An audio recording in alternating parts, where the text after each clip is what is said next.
Thank you for having us here today, Netflix. We don't want to waste any of your time, so let's get started. We are proposing a 4-part, 1-season Netflix docuseries called The History and Retributions of Witchcraft, The True Origins, Hunts, Trials, and Survivors, that will outline the history of witchcraft as historically accurate as possible, given current historical information. Docuseries are trending heavily at the moment. There are many historical fiction shows out right now, like Vikings and Outlander, as well as shows about witches or witchcraft like Game of Thrones and Sabrina the Teenage Witch. But there is currently not a show that portrays the true history of witchcraft through time and space. This is why we believe that our docuseries can fill that hole. It will include interviews with experts, reenactment of events, and use primary sources, including images and other relevant documents. The show will be narrated by Daniel Radcliffe and Emma Watson. We chose these actors to narrate due to their large fame, recognition, and connection to magic through their roles in Harry Potter, and we believe their presence within the show will increase viewership and widen our audience. We believe that this show will appeal to most people, but we are targeting those who watch docuseries, historical shows, and those who are interested in learning more about magic or witchcraft. There will be 3 main themes running throughout the series. The first one is religion.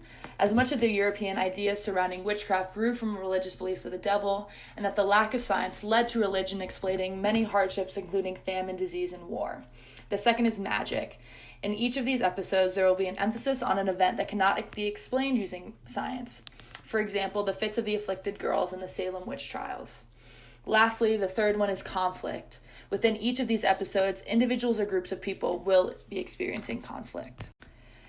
Each episode of the series will cover one of the following time periods: witches in Europe, the Massachusetts Salem witch trials, Haitian voodoo, and witching in the modern United States.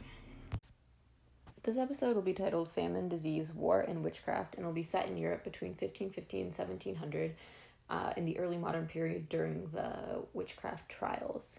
We want there to be an emphasis on the events of the time period that led to the persecution of witches. So we want texts such as Clate's Servants of Satan's or Berenger's Weather, Hunger, and Fear, and those kinds of opinions and analyses to be present in the episode. We want the episode to include information about the Little Ice Age, which is believed to have caused famine and unbelievable hardships for the people of Europe. We want information on the plague and the Reformation, all events that were happening at this time that really culminated a sense of fear and anxiety in the people.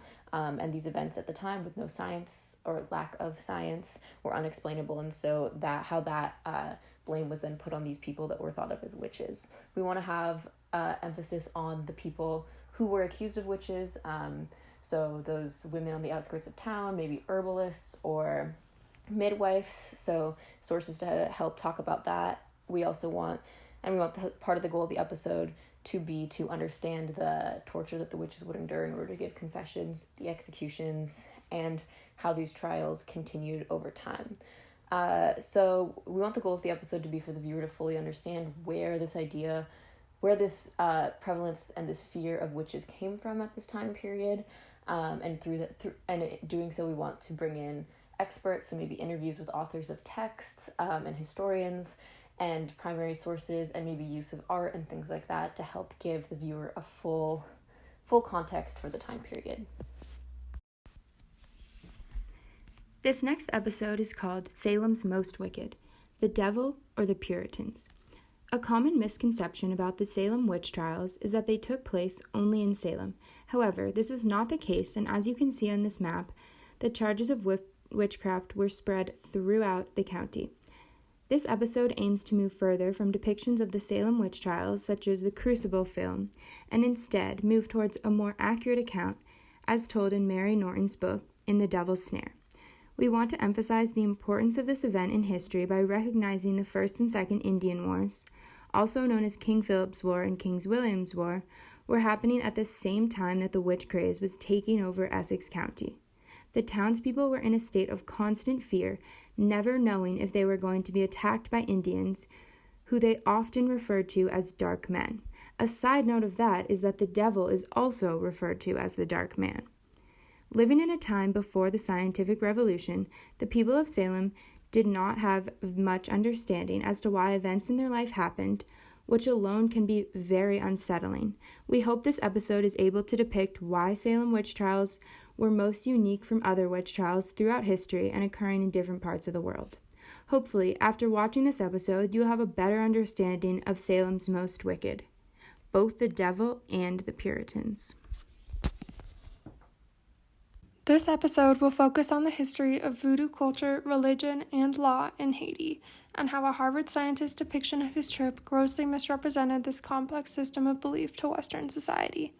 It will begin with a brief overview of The Serpent and the Rainbow 1988 horror film and the effect it had on outside attitudes towards Haitian voodoo.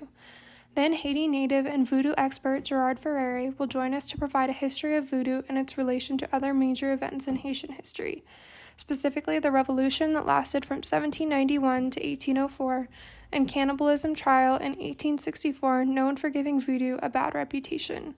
We will then look again at the effect of Wade Davis's publication and movie, and interview Rachel Beauvoir to get her take on the novel. Lastly, we will be joined by two experts in the field to discuss current Haitian voodoo practices and beliefs. Social anthropologist Mikel Laguerre will speak on the politicization of voodoo, followed by Omisike Natasha Tinsley, who will discuss the role of gender and sexuality in voodoo beliefs. The purpose of this episode is to provide a non-Western Haitian perspective on voodoo in order to learn about the culture and belief system. This episode will focus on witchcraft in the modern era, specifically early 2000s to the present day in the United States. There are many types of witchcraft present in today's society, many of which overlapped and all of which can be defined in different ways by different people. Wicca is one of the most common practices of modern witchcraft. Its followers worship the earth and nature, and it's only about 60 years old. Gerald Gardner, the creator, defined witchcraft as a positive and life-affirming religion that includes divination, herb lore, magic, and psychic abilities. Over the past few years, witchcraft, long viewed with suspicion and even hostility, has transmuted into a mainstream phenomenon. A 2014 Pew Research report suggested that the United States adult population of pagans and Wiccans was about 7,300,000. But Wicca represents just one among many approaches to witchcraft, and not all witches consider themselves pagan or Wiccan. In this episode, we also want to highlight all the different ways that people practice witchcraft today, through interviews and stories from a variety of modern-day witches. We would also highlight how interest in witchcraft has changed over the years. In the U.S., mainstream interest in witches has occasionally waned but mostly waxed, usually in tandem with the rise of feminism and the plummeting of trust in establishment ideas. The latest witch renaissance coincides with a growing fascination with astrology, crystals, and tarot cards, which, like magic, practitioners consider ways to tap into unseen, unconventional sources of power, and which can be especially appealing for people who feel disenfranchised or have grown weary of trying to enact change by working within the system.